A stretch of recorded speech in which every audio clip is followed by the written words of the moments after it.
how important is this value that you create these income streams for your future multi-generational family?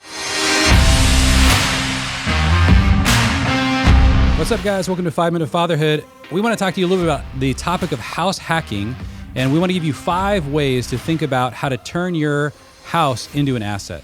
And this is really coming out of a conversation that we've had with dads for years, but it's actually erupted recently in our 5 Minute Fatherhood Facebook group. I encourage you guys to get in there and chat with the dads that are in there. We're talking a lot about how do we build assets, because a lot of times we're talking to you guys about when you're building a multi-generational family team, it's really difficult to do that if you're not building some amount of income streams that are tied to your labor or your hours. And it doesn't have to be your entire income, but over time, as you get into your 30s, 40s, 50s, that should be ramping up. And there's a lot of reasons we get into about why that is.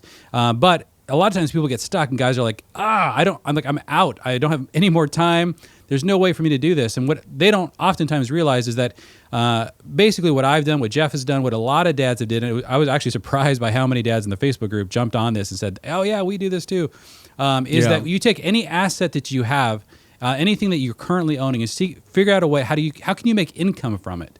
And obviously for most people, the biggest asset that they're developing is their own house. And it's a huge liability when they've got a big mortgage. And so they need to turn that into an income producing asset. So let me give you 5 things that we have done and that others in the Facebook group have said about how to use their house to produce a second stream of income. So one is to buy a duplex. This is very forward thinking for a lot of people because you're not just thinking about your little starter house, but a lot of my friends, and I've done this, and some folks in the Facebook group have done this as well, they actually buy a duplex, rent out the other side, or they buy a triplex, a multifamily house, and they try to actually force the entire, as a unit, the house to produce enough income so that they can live mortgage free. A lot of people have done that in our area. That actually works financially for a lot of people. So that's something that a lot of guys that I know have done.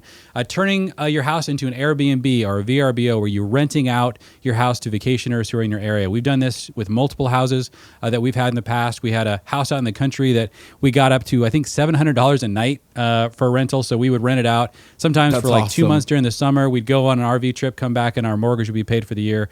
It worked out really well for us. So this is something we've done a lot, experiment with a lot. Rent a room in your house. We've done this a ton as well, that you can find a room, put all your kids into 1 or 2 rooms. And if you've only got a 3-bedroom house, we've done this a lot. A lot of people will not do this because they don't want the privacy concerns. But again, this was a higher value to us. And we really wanted those people in our house for ministry reasons, which is the 4th thing you can do with your house is to turn it into a ministry center, right?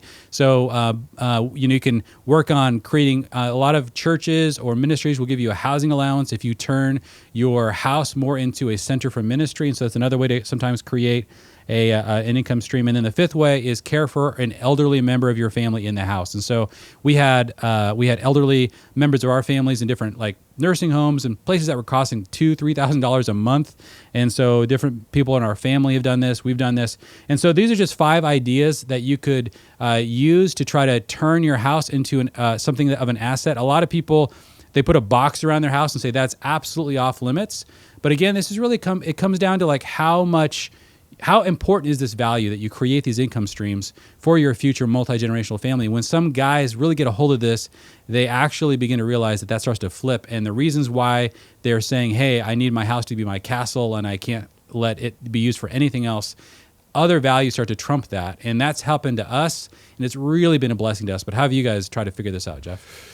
Yeah, very similarly, I agree. And we actually have some, like I've told you, some plans in the future to kind of do something with Airbnb for that exact same reason.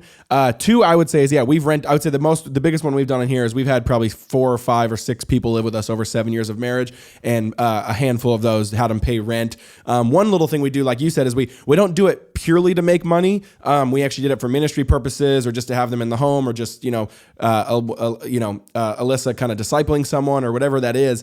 But then so then we would undermarket the rent. So then it's a blessing to them and a blessing to us, if that makes sense, where they feel like, oh man, I couldn't get this elsewhere.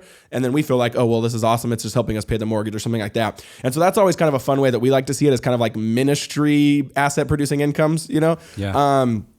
That's another one. Another one I would say, or two things I've heard too, is one I didn't hear about this till after we already bought a house, but there's a real estate kind of guru where he kind of insists on, hey, don't buy your main house, rent where you and your family live, and then use all your money for income producing assets on other real estate. Yeah. So use all your cash for rental incomes and cash flow properties right around you, but you rent only. And then that just totally lessens your liability. Your home is being rented and won't be taken from you, but then you can have income producing assets with all the cash and down payment that you use for something else. So that was wise. And another one too, is a lot of people don't realize this, but like a little addition or like a little cottage in the backyard or something like that, you can even take out a home equity loan, a HELOC. You could take out maybe even a cash out refinance. But if you go up to even $100,000 for a little cottage in the backyard, that's, I think on average, a mortgage will cost you about $500-600 per $100,000. And you're going to be able to rent that thing for way more than that, right? So instantly, even if you don't even feel like it's in your home, you can do that. And so that's another thing, we've even considered and thought about is just, once we get some cash, doing that, or doing it through a, mortgage or a refinance or whatever, that there's ways to kind of actually cash flow parts of your home pretty quickly. Even if you don't think that, basically that more than exceeds the mortgage and that actually is giving you income and then lessens your own personal mortgage. And so stuff like that. And I've seen friends do that where we call them Ohanas here in Maui, or mother-in-law studios or cottages, whatever they're called. But, that's another big one. And so those are what I would say is just, and it's not even like you have to do this, but I think if you have to be thinking through this lens and you have to be thinking and considering all these different options, because that then is the something that compounds, like you said, in your 30s, 40s, and 50s, and really sets up the team well when you get to the finish line. Because it's not about just doing it right now and striking rich, which I think a lot of people hear. It's more about actually just setting your team up well for kind of compounding the team, generationally speaking, with assets and real estate and equity and all these different things. And so that's what we would want to encourage you to think about today.